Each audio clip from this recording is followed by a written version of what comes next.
Hi everyone, welcome to Magic Carpet Life, your weekly wonder trip into the infinite discovery of who you are. I'm your host and guide, Tiffany Josephs, and I am here to romance the world to a higher love. Why are you here? Have you thought about it? Have you written it down? Have you shouted it from the rooftops? Well, this is your time. The world has never been more ready to receive your unique magic, and you can think of me as your cosmic cheerleader on your path to discovering just how true that is. So thank you so much for being here, and let's get started. Hello. Hello. Today on the big blue couch, I have a magnificent woman, the queen of happy style, Miss Mandy Straight. And I am going to read Mandys Bio to you, for you, so that you can know what she's up to. And then we're going to dig in and have some fun. Yeah. I'm really happy that you're here, by the way, because the last time you were in my house, we were chatting wallpaper, and I still have not taken the plunge to decide. I'm afraid that as soon as it goes up, I'm going to want to take it down, and it's a lot harder to take down wallpaper than it is to like move a picture around. So We'll here's come back why. to that. I have a thought. Yes. Okay. Yeah, Good. that's perfect. Free advice by Mandy Straight. Yeah. I want to share with you why she was in my house, teaching me all things wallpaper because of this, who she is. Mandy has been referred to as the colorful sheep in the family. I love that. Your mom. My mom. That's my from your mom. mom. Yes, it is. The colorful sheep in the family, an onion peeler, a purpose seeker, a super nerd with an insatiable curiosity for life who truly believes that Einstein teaches us as much about ourselves as Chanel. A lot of women might have other opinions about that, but yes. I mean, Powerful. Chanel, yeah. As an interior designer, her 15 years of professional work focuses not on the stuff in each room, but on the life that it facilitates and the future it inspires for each individual client. She also has an online program called Design Your Happy Place and is creating a group design coaching call, totally love this, which you call the Interior, is it DOC or doc? Interior doc, like Interior doctor. doc. Like I'm your doctor. I need like a little stethoscope, that I can take funny pictures with. And I might just go to Target and buy a kid's stethoscope. I think that would be really funny. Okay, I love that muse. Yeah, Are you going to wear the white lab coat? Oh, yeah, maybe. But then with a good necklace and good shoes. With the bobble necklace, Yes. yeah. Yeah. I totally get that. The DOC stands for Designer on Call. Right. Don't forget to check out her TED Talk, which is amazing. We're totally going to talk about your TED Talk, Cool. about her theory of visual mantra. So that's you. That's me. Isn't it hard to write a bio? Oh my God, it's so hard. And what's funny is on my website, I have 3 paragraphs. Yes, and of you course. said, well, you can give me a bio if it helps. And I was like, yeah, because then I won't have to talk about all of it. And I went to send it to you and I thought, this is just way too long. And so cutting it down from 3 paragraphs to 1 was just, I was like, what It's so do I painful. really need here? Yeah. So painful. But I love this. I think that this really energetically matches how I've experienced you. And there's so many things we are going to explore today. Yeah, we have so much to talk about. I loved when you walked into my house just now because you do what I do. You're like this, looking all around, and you see all of the shiny candy, and you're like, oh, that's new, and that's new, and that's new. When I go, how do we not be ADD when we're in friend spaces and people that share this frequency? I think maybe we allow for just a few minutes of ADD. Yeah. Like maybe we don't say we're not supposed to be. We just say we're going to be ADD and just give me a second. And you know what's beautiful? Here's what's beautiful about that is that I think it's really important to have an entry space because our minds literally need a transition. And your house is built with one because you come from the driveway and there's this little sort of portico over, arch that you're walking through. And so the distance between the arch to your front door acts as its own entry for you. I love that. And it allows for us to say, okay, I was here. I'm going to move into a new space. And it lets our minds transition. And it's really, really important. So, maybe even after we enter friends' homes or any homes or restaurants, which I do manically. Another thing, yes. Is that we just allow ourselves a second to transition and say, I'm going to absorb where I am and the energy of that and how that affects me and what I think about it, even if it's negative. Yeah. Because an awareness of it helps us to, even if I say, wow, I really hate something, I really hate that paint color, then it's easier for my brain to say, okay, rather than me like resisting, oh, something's wrong and not knowing what it is. Interesting. And it's subtle. So whether or not somebody considers themselves an energetically sensitive person. Right. We have words for this now, like I'm an empath and I'm a, highly sensitive person, HI. It's like we all are affected by the aesthetic in a space. Yes. And that's what I love about your work and about your TED Talk and about your bio, especially the part about being a super nerd, how you combine these sensitivities into aesthetics. So here's your first question. You ready? Yeah, ready. When did you first know you were a super nerd? Oh my God. That goes so far back, I can't even track it, because I started reading really young, and one of my favorite books, one of them was Matilda. And, the little girl who just like reads all these books voraciously. And that was me. I would go to the library for summer reading program, and I would have so many books that I couldn't carry them all. They're like stacked up to my chin. Did you have a wagon? Sometimes I had a wagon, but usually it was like arm pile, it's just full of books. And I'd go to the front counter and they're checking me out, and I was like, I'm gonna read all of these, it's great. And they're like, okay, little girl. Whatever. So I think it's just been in me. I am so thirsty to understand things, people, the world, what life is. I mean, it's just endless. It's beautiful. It's I can't get enough. Yeah. And you've had kind of a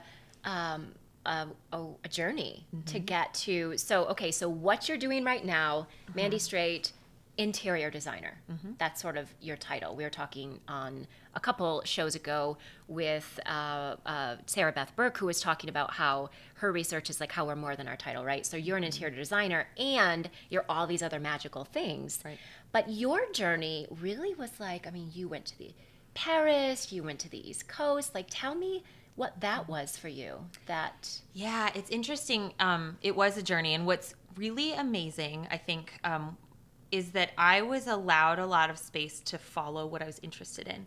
My parents weren't like, okay, you're going to be a lawyer, go be one, or like pick a profession tomorrow, in junior high, or even in high school, or even in college. Yeah. They were like, I think maybe they saw enough drive in me to go figure it out that they weren't super concerned. But or they knew they couldn't tell you. Okay, that's probably also true. That's probably very, very true. In a way, you're going to tell you. Yeah. So I went to college, and I actually got a really big theater scholarship, thinking I was going to do that. I had done so much of that in high school. I did competitive theater every Saturday. I would compete in theater competitions. It was a lot. Favorite character that you yourself played? Oh, that I played Anne Frank. Oh, wow. Hands down, Anne Frank. Yeah, I get chills. It was wonderful and powerful and just amazing. There's so much depth there and so much rawness. It's clearly her diary, right? There's just so much there. And so that's what's interesting to me, is diving into a person is like one of the most amazing things that you can do. And so I loved that acting, and I went away and went away to college in St. Louis, and was pursuing that, and started realizing I'm spending all of my time being other people, and I don't know who I am. And I don't know what, in college, I don't know that that's necessarily, I'm surprised that was my focus, because I really loved theater. But there was some realization that it was a little hollow, because I kept hiding in the pursuit of other people. Sure. And not grounding into myself. And in in the aesthetic of that character. Right. You fully enter in. Yeah. That's interesting. I didn't know that you had that theater. And so tell me chronologically here, at what point did you make it a year in to school when you decided to change majors? I only stayed a semester in college for theater, and then I came back and was like, well, what am I going to do with myself? I went into math and French because I liked them, not because I knew what I was doing with them. Super nerd. Like, yes, I'm completely, in math class with like 3 other girls. I was dubbed the girl with the eyebrows by some dude in my calc class, and I was like, thanks, maybe. I don't know. But I just love math. Math is this beautiful description of the world around us. It's fascinating to me that you can prove something mathematically and then go out and see that it's true in the real world. That blows my mind. Like, wow. I just can't get enough of that. And then French, to me, it's like acting. It's this interpretation. It's a challenge to express yourself through a different medium, right? As a different person in acting, as a different language, in French or in the language of mathematics. It's this expression of self. or of the world around you, both at the same time, that is a challenge. And the more you can express it, to me, the more you can express that in different mediums, the better you understand it, because you have to talk around it and get to whatever concept you're offering in a different way. Yeah, so your artistry is really entering into these worlds and interpreting. Yeah. And that was a big realization for me, because I didn't come into interior design knowing that. That's like hindsight 2020. Knowing that interpretation and that understanding from different perspectives is something that I'm drawn to. Yeah. And it's like a gut thing. It's like something that like you're just drawn to it. Yes. Yeah. And then you find out later. Right. But you follow that drive, which you have always known to do, to follow the drive. Yeah. Side note, your mom must be amazing. She's wonderful. Yeah. My mom's great. My parents sort of watch me and are like, hey, great. I don't understand, but that's really cool for you. And they're then very good at that. When did you get Colorful Sheep? Like, what was the story there? How old was I? It was either high school or college. And she was talking to a friend, and the thing is, both of my parents and my sister are very similar. They're all very similar. They like similar things, and they really get along well together. Not that I don't get along with them. Of course. But they're just all very similar. And I'm like the weirdo in the family. And so she's talking to someone and said, she relayed the information to me later. And she was talking to someone and said, well, Mandy's a little different than us. We don't call her the black sheep, but she's more like the colorful sheep, And she used to buy Christmas presents for me. She'd go and buy the thing she hated the most. Oh, okay. And that was my Christmas present. Thinking that was going to work, because it would be the opposite. Yep. Oh my gosh. Yeah. Hi, Mom. Hi, Mom. She must be just raving proud of you now, because you have stepped on the stage differently. You brought your love for theatrics and that drive and that instinct inside of you, and you've taken it on to a TED Talk. For one, let's talk about your TED Talk. Yeah. This was a couple of years. This happened in June, and this was here in Denver. Yep, and I think we're actually at 3 years now in wow. June. Okay, so everybody, maybe, well, I'm not going to say everybody. A lot of people think, TED Talk, super great. Love to do a TED Talk. If I had to do a TED Talk, what would this be, like a party starter? What would my TED Talk be about? Yeah. Yours is very unique and very special to your magic, which actually you open it up by talking about magic. I do. But what was the process like leading up to that? Well, like auditioning, and then... So I was doing it before. I mean, they were getting in crowds of 3,000 to 4,000 people, but they didn't really have their infrastructure set up quite as well as I know they do now. So my audition was 2 phone calls, submitting an outline, which was pretty rough, and then being accepted 14 days before going on stage. And I didn't have the speech written, so I had to write it from the outline, which was a mess. Like it all of the order had to be changed in order to make it cohesive and make flow. Yes. And I had 12 minutes, so making sure that all of it fit into 12 minutes and didn't bounce around was very difficult. And so I had 14 days to write it, to memorize it, to make slides for it, and thank God for your theater background. That's exactly it. Because I had gone through it over and over and over and memorized, but there's this calmness that I am trained to have on stage. And so when I was on stage, it was so much about the content and about what I knew I was up there to do that it didn't, I think it would have been a problem if I didn't have years of doing that. Yeah. That's amazing. You pulled out that speech in that short a time. Yeah. So for those who are listening, those who are watching this, tell us about your inspiration, where the visual mantra came from. Yeah, it wasn't one thing. It was actually maybe even just solidified through the 2 conversations that I had with them as the audition. And the first one, well, actually that's not true. I self-nominated, and I had a couple of people nominate me as well. And so in the self-nomination, that's probably like where the first my life kind of built up to getting this concept that is really how I run what I do now. Yes. But writing it in that thing, there was some clarity that came as I was writing in the self-nomination box online. And then in talking with them more too, it just became, and again, I don't say this in the talk because I have come to the clarity later, even after the talk, they say you're the 5 people you spend the most time with, but we are also the 5 rooms we spend the most time in. They are telling us who we are, just like the people that we spend time with. And so, while again, I didn't have quite that clarity even when I was doing the speech, having it was a developing thing through trying to make the speech and talk to them about it before I was accepted, to say there's a tangible difference when we're in spaces that serve us and when we're not. Yeah, you really pulled out the research of the hospital, people after surgery. Tell everybody about that. Yeah, so there was a research, I believe it was Minnesota, and it was actually done, the research was pulled from past data. So there was no influence of the researchers on the people, anything like that, because it was 30-year-old data that was very accurate. And so they took people who had just had I think a kidney transplant or kidney surgery, and it was that tight. Like, they had enough data that they could say, we're only taking people with the same kind of surgery. It's going to be within the same, certain months of the year. They have to be about the same age. So it was a very, very controlled metadata study. And what they found is that after they underwent the surgery, there were 2 wings to the hospital. One hospital wing had windows that looked out on a brick wall, and one hospital wing had windows that looked out on a grove of trees.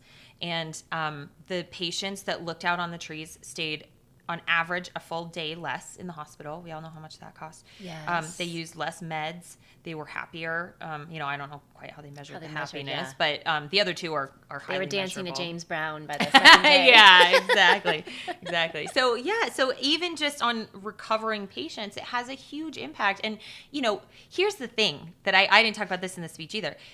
Commercial spaces are using this knowledge against us, against us, for their own gain. Let's just say it that way. Commercial spaces are using this knowledge for their own gain all of the time.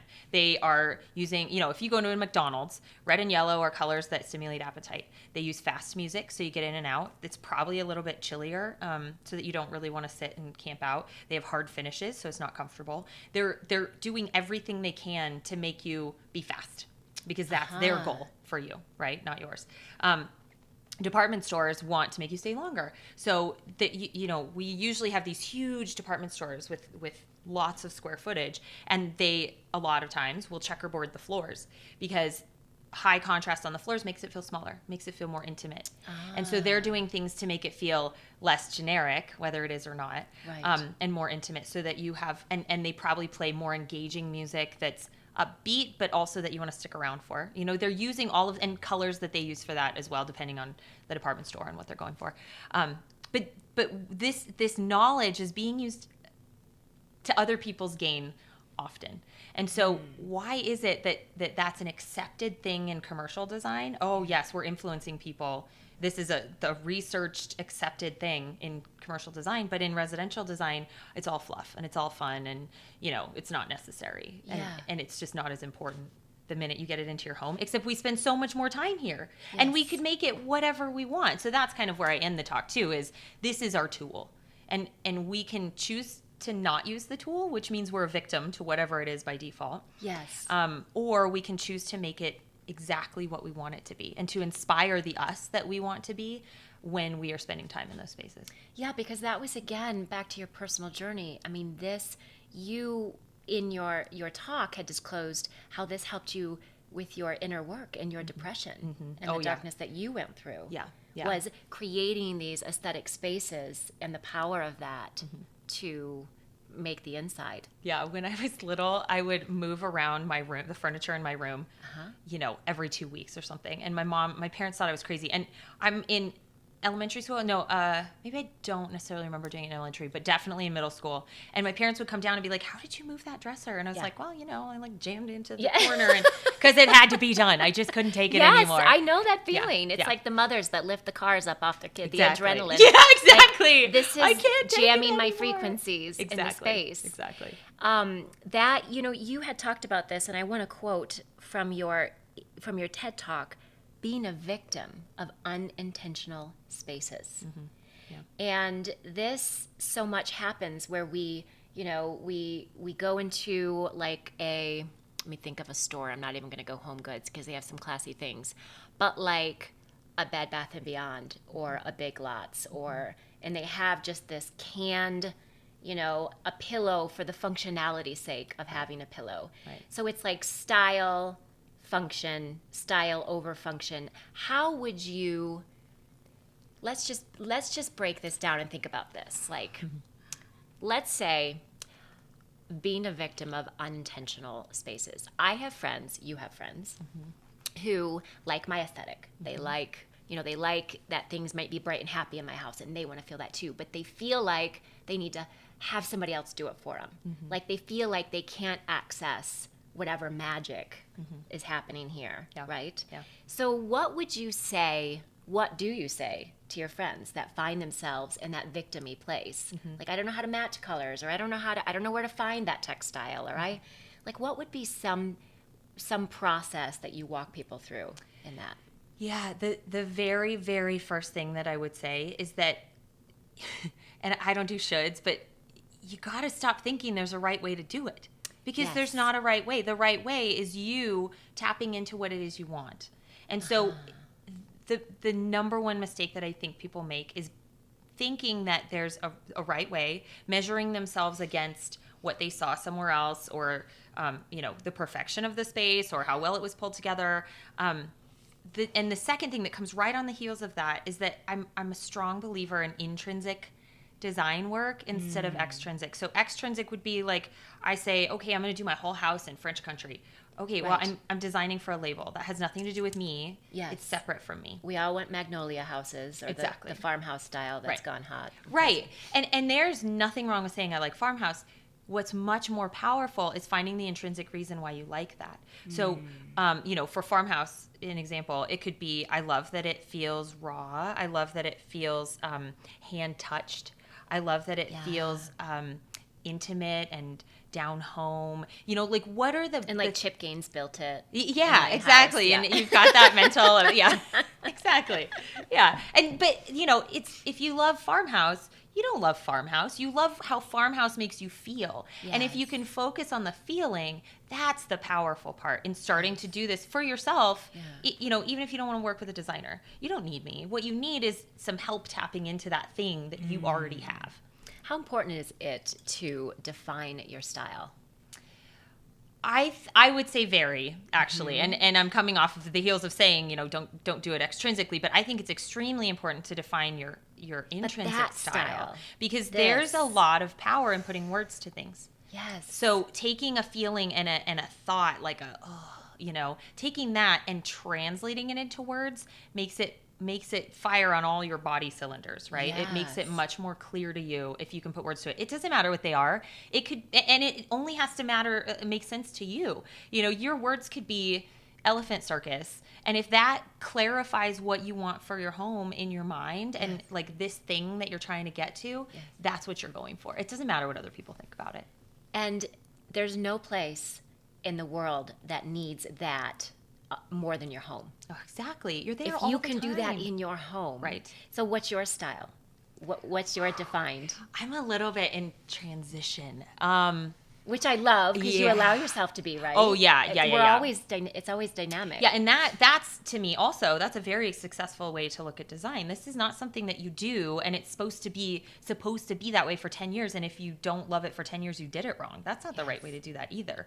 Right. The right way to do it is to say, you know what, I bought this pillow 3 months ago, and it served something for me, and I don't like it anymore, so I've clearly gotten what I needed from it, and I'm moving on. Like you were saying, your brown boots. Exactly. Yes, I was just saying, I'm purging my shoes because I need more fun shoes. Guys, you need to see Mandy's boots. It's not so well in the shot, but they are like Judy Jetson and Joan Jett.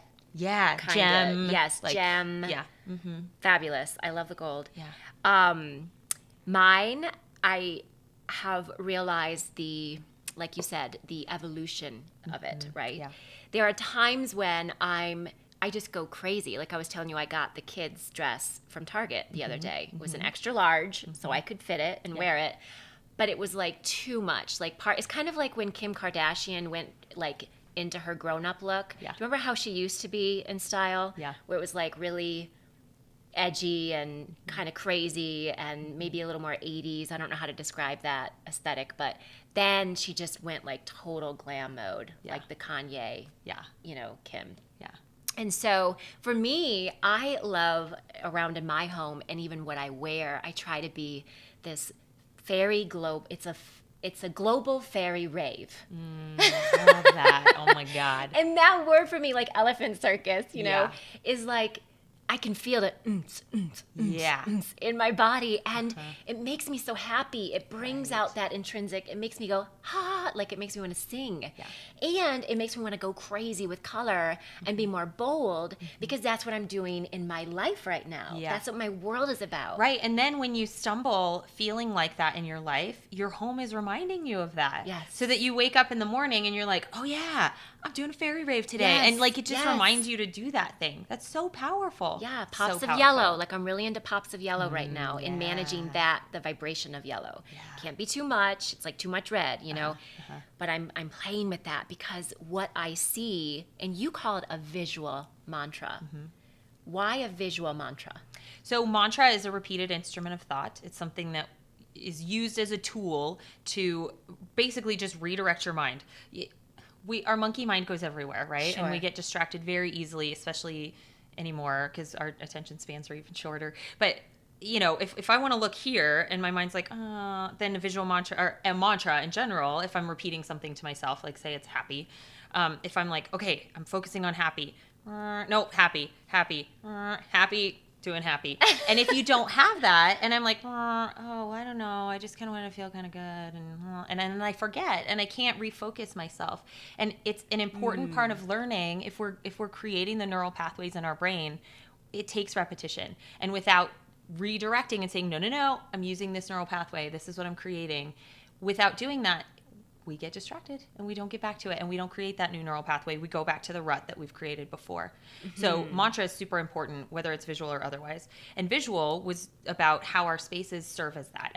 And like you said, our homes are so powerful because we spend so much time in them. And not only so much time, but we're doing so many different things. You and I, we're working here. Yes. You know, you're sleeping here, you're waking up here, you're watching movies, you're spending intimate time with your partner, you're spending time with your kids if you have them. You know, all of these things are different facets of yourself. And if your home can't speak to those, you're not energizing those facets. And so they start to not be fed. You have a process for this, and I'm sure that it's evolved, but I'm just going to note what others can see in your TED Talk. And there's 3 steps, and it's the 3 Ds. Yes. Tell me the 3 Ds again, because that was really powerful and resonant. Do you remember? I do. I wrote good. them down. Determine, define, delete. Yes. So determine is about tapping into your intrinsic. So it's figuring out how it is you want to feel. And it's not, again, determine is not about the extrinsic and finding a label that's outside of you. It's about learning what it is you love to be around and what you want to stimulate. So that's determine. And that can sometimes be visceral, like sensorial. Like Oh, what is that? absolutely. It's an activation, Yeah. right? Yeah. When you know, like you determine, like when I'm like this, like I saw this pillow and I was like this is everything in my life. It's embroidered. It's got some of that ornate Chinese thing, the Asian. This, so I determined when I see this, I have to have this in my space. I don't know where it's going to be. And that's the thing, is that you go at it because you see that and you're like, oh yeah, gotta have that, you know? And that's what you want to be initiated off of. So if you have problems determining, that's what you want to look for, is that thing that you come across, whatever it is. And maybe it's not a pillow or a sofa or a piece of art. Maybe it's something that doesn't necessarily, it's not a decorating something. It could be anything. But you want to find that thing that gets you excited. And you said Global Fairy Rave. Yes. The feeling that makes in you. That you want to have that feeling that feels excited. Yes. And don't worry about how it's going to integrate into your house if it's not a house thing. That's not the important part. So if you can find those things and you can, and we should come back to that because I have a kind of a cool way to do that. Okay. But if you can find those, then the define is giving it words, because it is really important that you have a concise way that you get yourself back there. Descriptors. Right. Yeah. X marks the spot. Exactly. Mark an X on it. Okay. Yep. And what was our last D? And then define, Delete. and then oh my God, delete. Yeah. Because Let's you talk can't about make the this problem new thing of until you delete. Yeah. hanging on to things that are old and stinky and stale. Yes. And how they really vibrate in your space. They do. affect us. Yes, and old, stinky, and stale is completely subjective. That's not something. I could have something that you love, and to me, I'm like, oh, I'm so over that. And that's fine. The point is that you need to recognize for yourself that you're over it and that you need to move on. That it's something you've already gotten the benefit from that thing, whatever it is, and you're ready to make room for the benefit of a new thing. Because if you don't keep making room for it, you're going to stagnate with that. I keep going back to this notion, this concept that things in our physical space are meant to work as influencers. They're influencers themselves, whether it's color or fabric or flowers, but beauty. They're influencers for beauty. And what does beauty do for us? Oh my gosh, it's transformative. Everything. Yeah. So what was your other thing with the pillow? You were like, I need to come back to this. So I have this cool thing that I'm starting to do. I'm starting to do this thing I'm calling Design About Town. Ooh, and I go around and I go to mostly restaurants and bars. And I film, okay, let's talk about what the look is here and what's working and maybe what's not working. But let's talk about the combination of elements that are coming together to create this space. Like you just walk in and talk to business owners? I don't even necessarily talk to them. I just kind of walk around and film. Oh, you're filming. I see. Yeah, yeah. Like fun. I'll do it Facebook Live or I'll do it pre-recorded either way. But it's a video and I'm like walking people who are watching through and saying, here are the pieces that work together in here. And the benefit to that is that you can use, this is another way, you went out and found your pillow and that's wonderful. But if people feel stuck doing that part, you can go to places that you like going to. There's a reason you like going there. Yeah. So go there and start putting words, start doing that define step, start putting words to what it is that works for you there. Ooh, I like that. Here's a restaurant that's my favorite restaurant. Why do I feel good here? And you can start using other spaces that you don't have to spend money for, maybe the money for a drink, that you don't have to spend money for as a learning process to figure out what it is you want in your home before you start going out and buying things. What do you call these? Design About Town. Design About Town. Yeah. What is there anything worse than bad style? I would say unintentional is worse than bad. Yes. But that's the problem, right? Yeah. So much of it is unintentional. Yeah. I went to this spot. It was actually an Alaskan kind of bar and grill. And because it was Alaskan bar and grill, it was like all things Alaska. Yeah. And it was just... Yeah. I don't know if you ever feel this way, but when I go into a space, I'm like crying at the potential of it. Yeah, completely. I feel that way. I'm like, why didn't you just do this one extra thing? If you just would have put a plant in the corner. Yeah. How do you feel about plants? What's your take on plants in the house? Completely essential. And I have to tell you, this is a new one for me because I suck at them. Okay. And I kill them pretty easily. But I have realized in the past maybe 2 years... Nope, I'm going to say 3 years, just how vital they are. I mean, you take a space with no plants and you put in 2, and the whole space feels more alive. I mean, literally, it's more alive. And what's interesting to me about plants, I think that our body resonates with them in a really important way because our subconscious brain is taking in that they're growing, they're changing, they're shedding leaves, they're, all of those things that we do as humans in a longer time frame, our brains are seeing echoed in plants. And that's soothing. Our brains like self-similar things. Yes. And so it's soothing to see those. And it's also, a little bit affirming, like, oh, you shed those leaves. I got to shed a few leaves too. Absolutely, right? They're living little creatures. I mean, the crazy plant lady, trend has come around like on Instagram and on, there's like things you can get in your house now, banners, embroidered banners, crazy plant lady. Like people are crazy cat lady, there's a crazy plant lady. Yeah. I have about 40 in my home. That's awesome. And I'll tell you my experience of having plants aesthetically, stylistically, obviously it's like put a plant on it.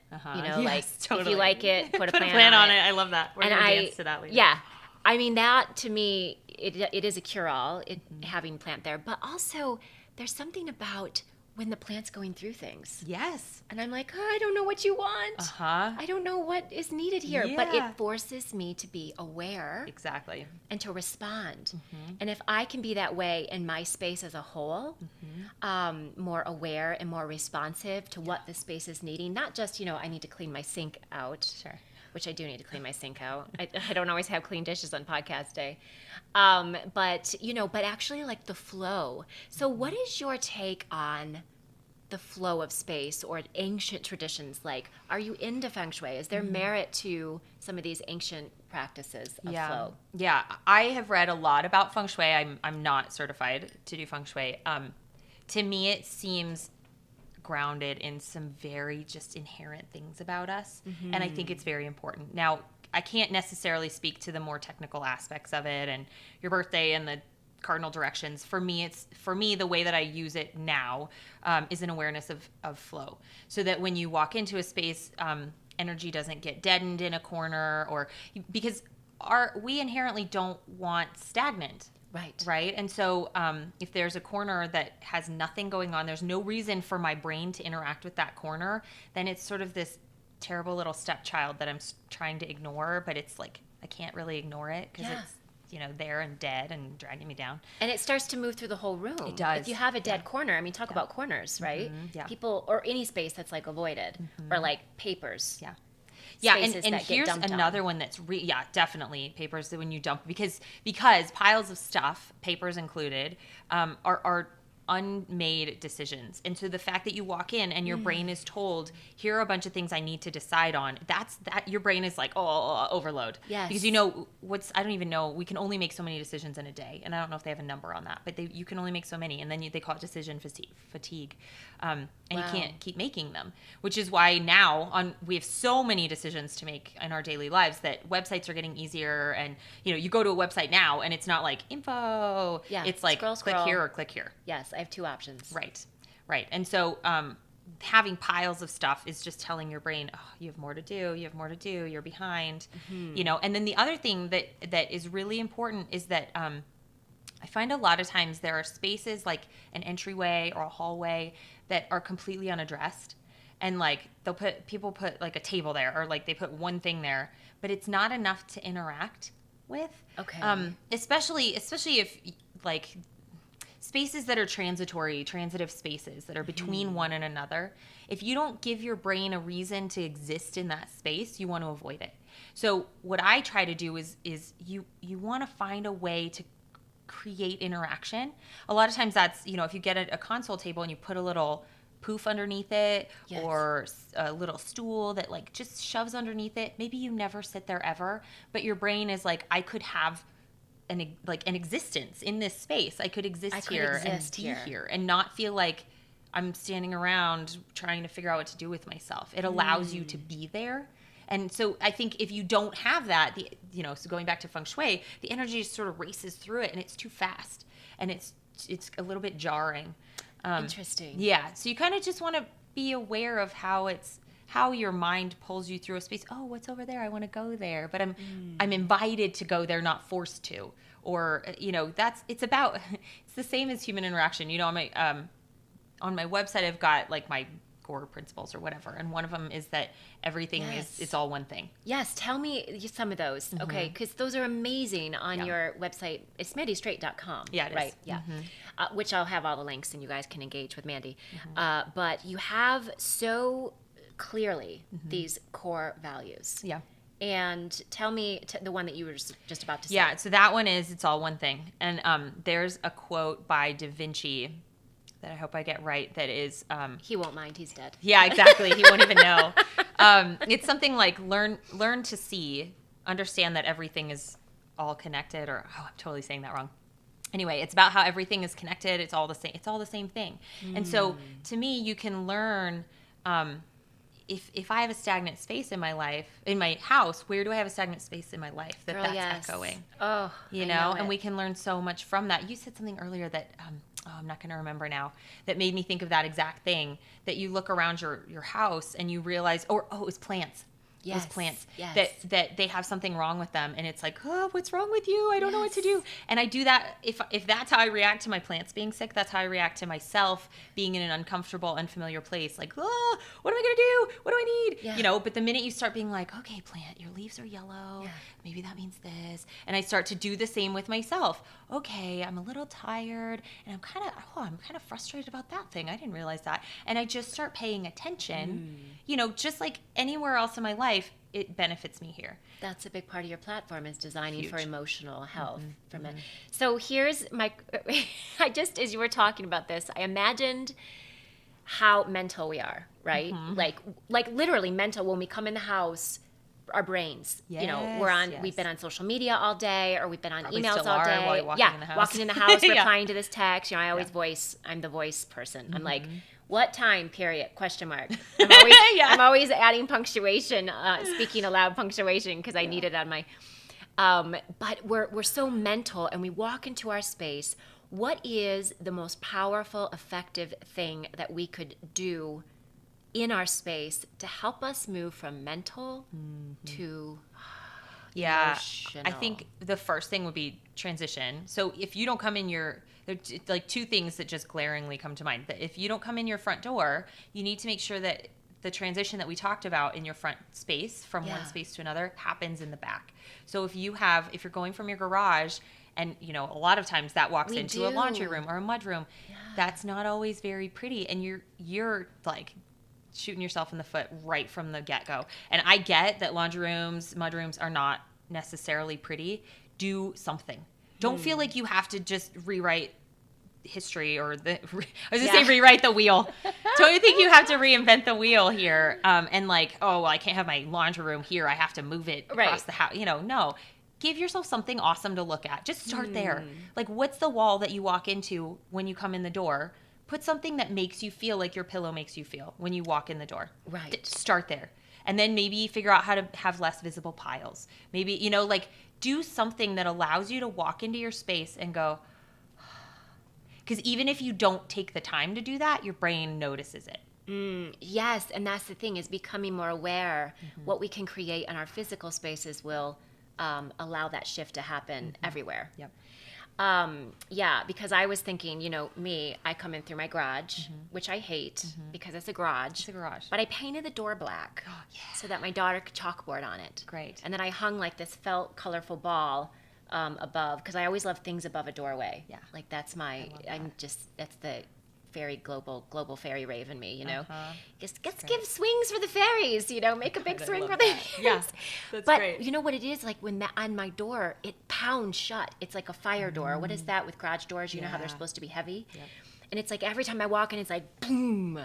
And so I've been working on a spring for that, but also that's where my kids put all their stuff. Just and like here, dumped. but I need to stop you there, because you just said something that's super powerful. It's not just what you're looking at, it's what you hear. And so a lot of times I'll ask my clients, if your home was perfect, if we got to the point where your home was just the perfect way you wanted it to be for now. Yeah, right. Till you shift.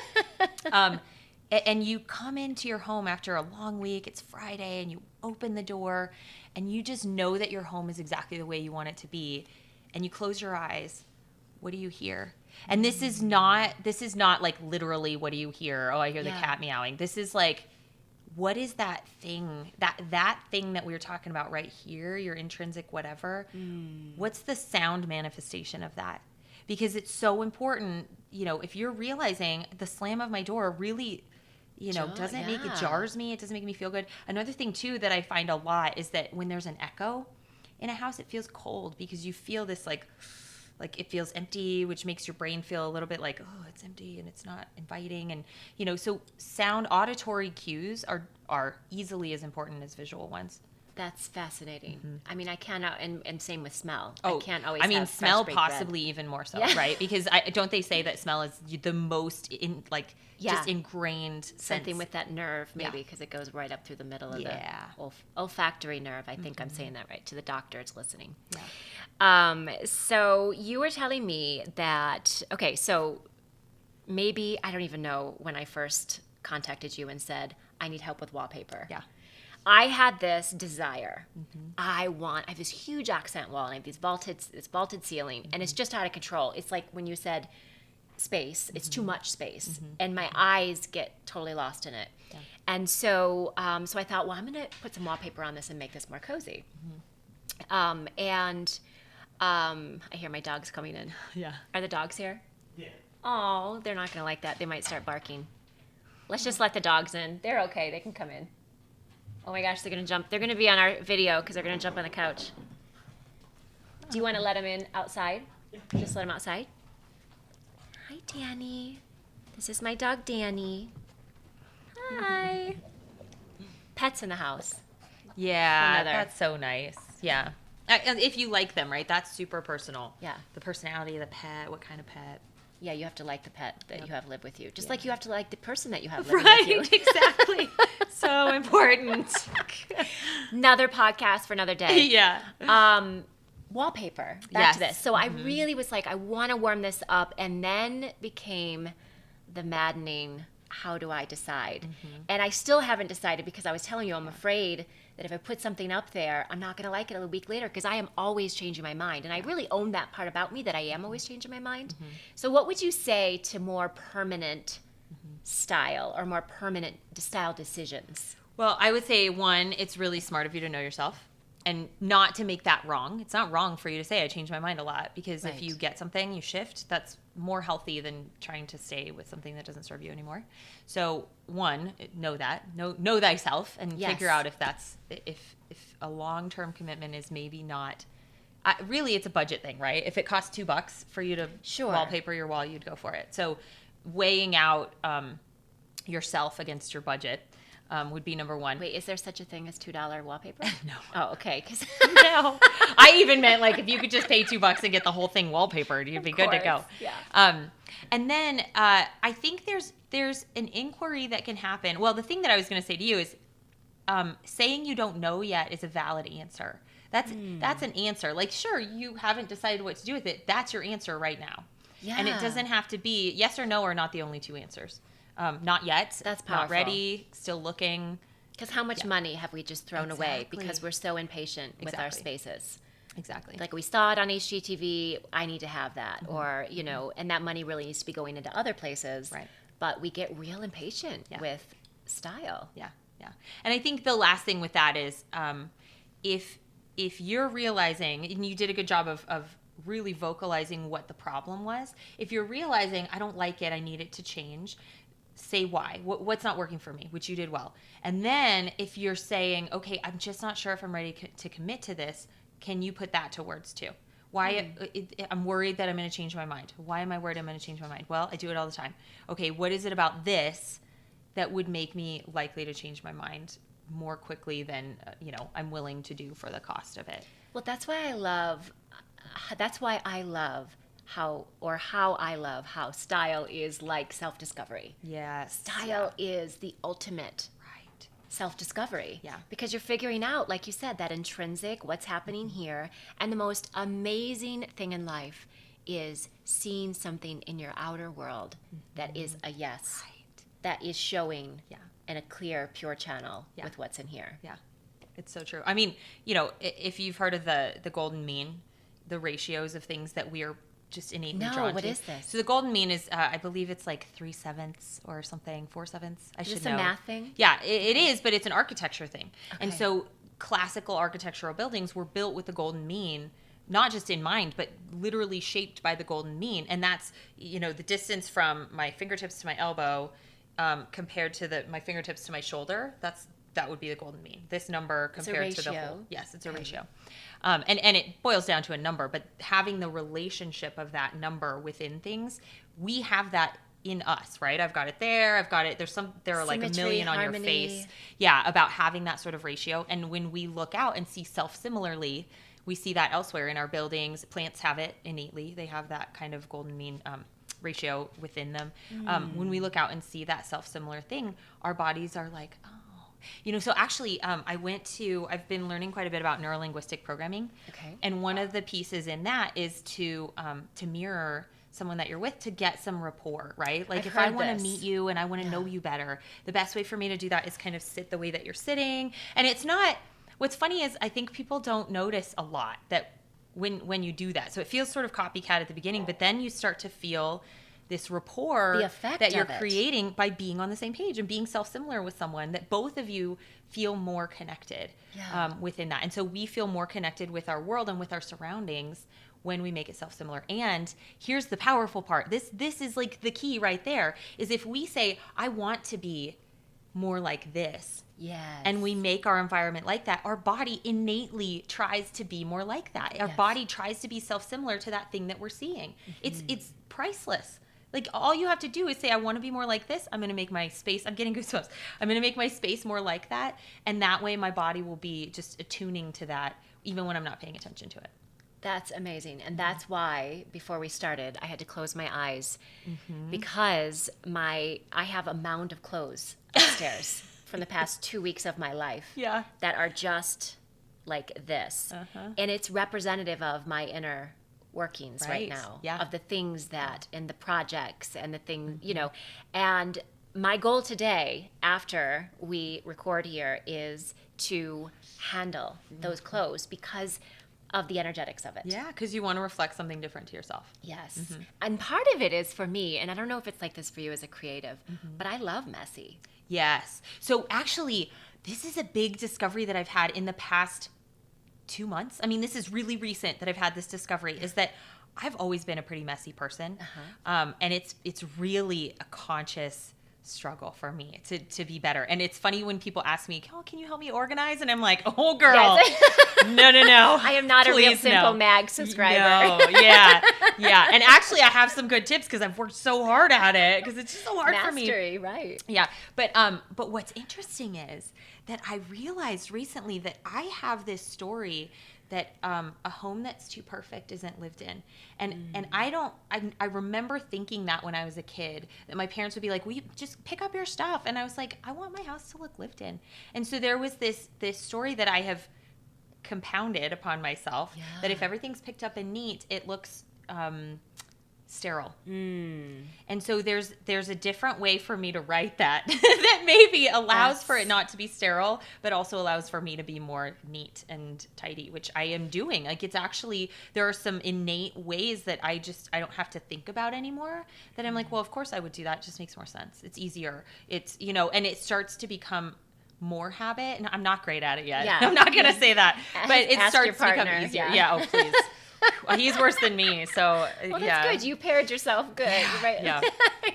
But so that was really a powerful thing to realize in that I was resisting this thing that I kept telling myself I wanted. Because I didn't realize all of the associations that I had made with it. It's deeper. It goes deeper. For me, when you were speaking, I had this huge awareness, and the awareness is I don't ever want to be done with something. Yes. I don't like the feeling of complete. Exactly. And it's uncomfortable. I think I need to like it. Yes. Like, I'll write and journal about, I just want to be complete. But the truth is, if I'm complete, then where's the fun in that? Then what? Yeah, there's some quote about that, about the only time you're complete is when you're dead. Which I need to quote. But yeah, right? I mean, there's no completion until I just absolutely love the creative process. And I'm just constantly on that, you know, when you see the graph of the creative process, like, I always want to be, you know, on the build or at the peak or, you know, kind of, but that part of me that resists being complete. And I think that's what my clothes are about. Or purposely I'll leave little stashes around, like, and I have a style, I have baskets everywhere of like things that I'll get at thrift shops or things that I'll get I'm not a hoarder. It's very nice. They're very nice baskets. At least I put them in baskets. Right. See, you're collecting. That's a collection when you put it in a basket, right? Exactly. But it's like, wow, where will that go someday? I don't know. But it's part of that being in the process. There's a possibility of not being complete because there's, right? Like in any math equation, there's potential when something isn't complete. There's potential in it, right? Like a ball that's at the top of a ramp and it's ready to go down. That's potential. Yes. Yeah, and that's what. Yeah, I think I feed off of that too, for sure. And I hate roller coasters, but I love that point right before. Roller coasters. Yeah. I love the slow click, click, click, click. And I realize that's my wallpaper issue. That's the psychosis behind my wallpaper is I don't want it to be done. Yeah. And, you know, I think I've found, too, because I definitely have that, don't want it to be done, because I think there's something of celebrating creative process. And for me, there's also anxiety about, oh, well, if I'm done with this, what's next? And I don't see what's next yet because I'm not there yet. And so then I get anxious about it. And so then if I'm still in this, then I don't have to be in the unknown yet. Absolutely. Yeah. I am getting so many juicy nuggets out of this and a little bit painful. I'm getting a little like my, you know, soul's like, yes, you really need to work on this. I know. Big, you know, red circle around that for mastery. Yeah. So we have talked about a lot of things. I have some notes here, and I think that I don't know. I always like when I am with somebody who understands weird. Yes. Yeah.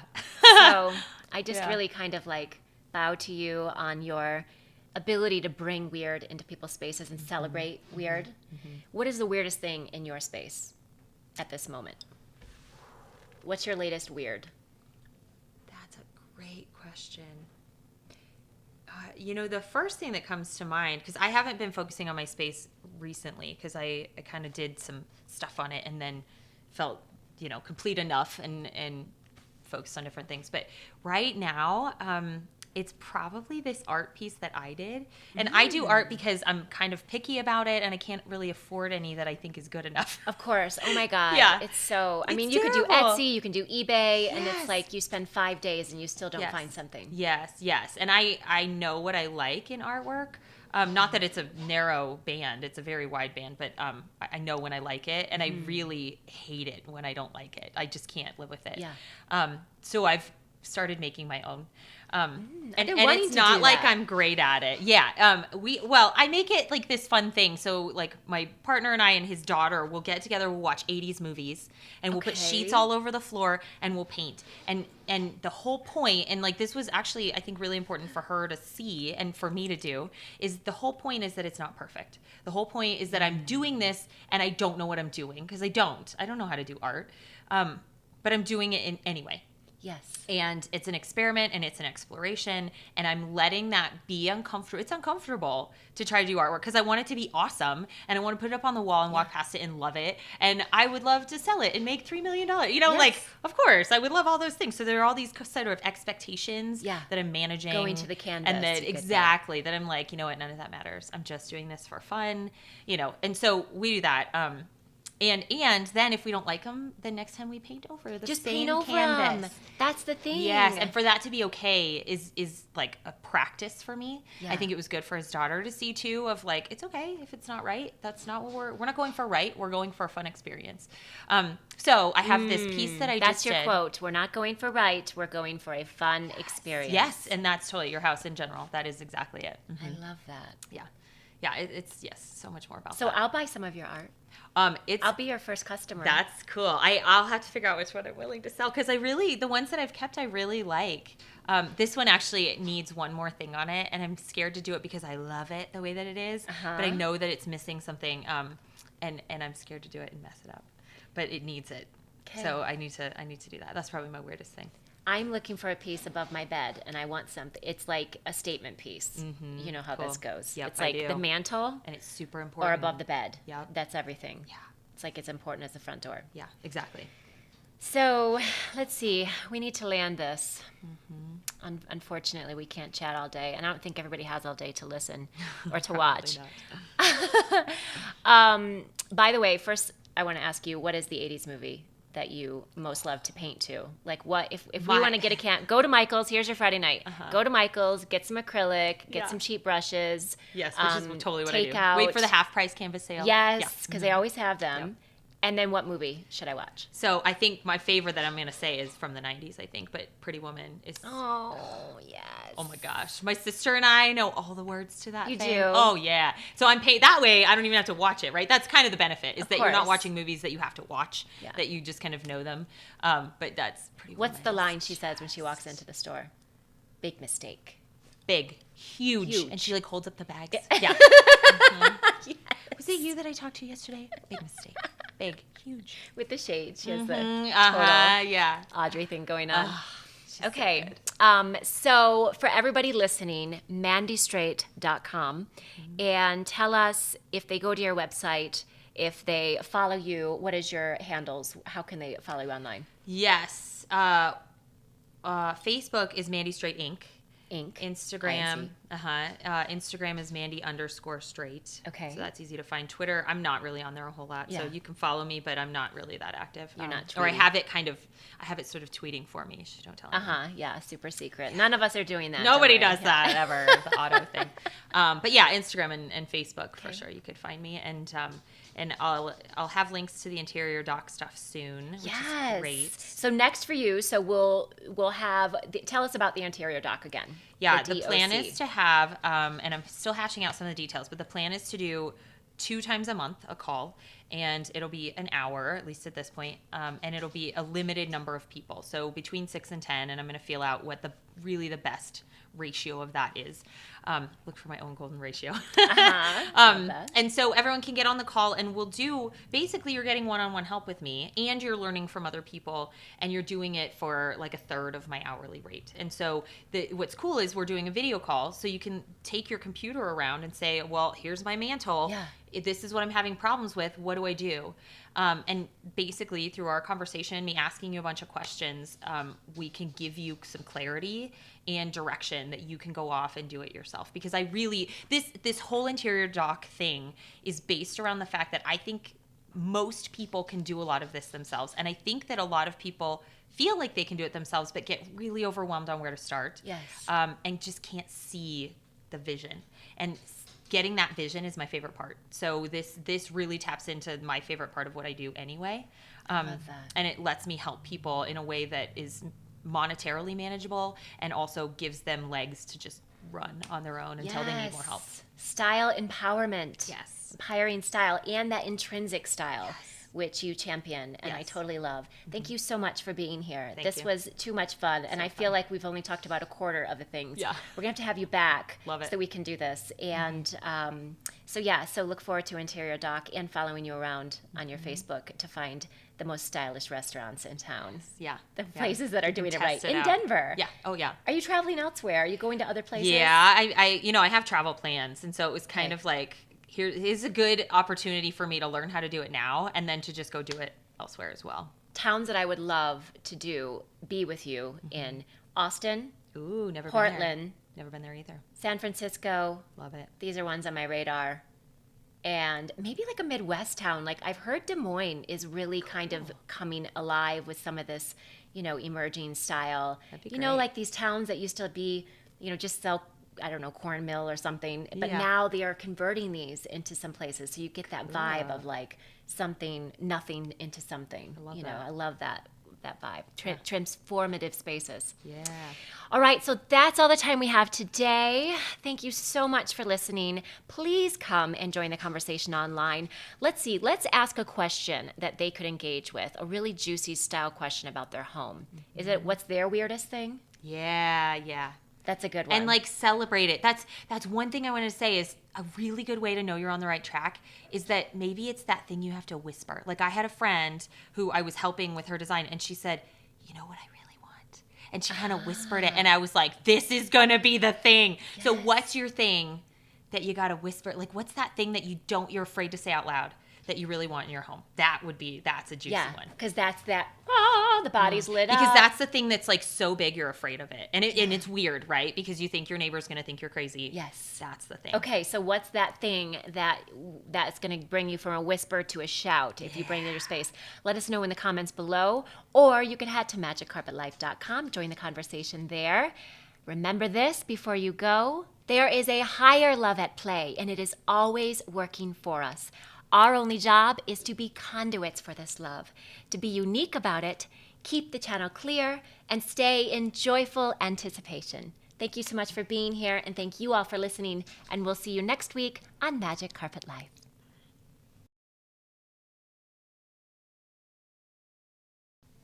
Da, da, da, da, da, da, da.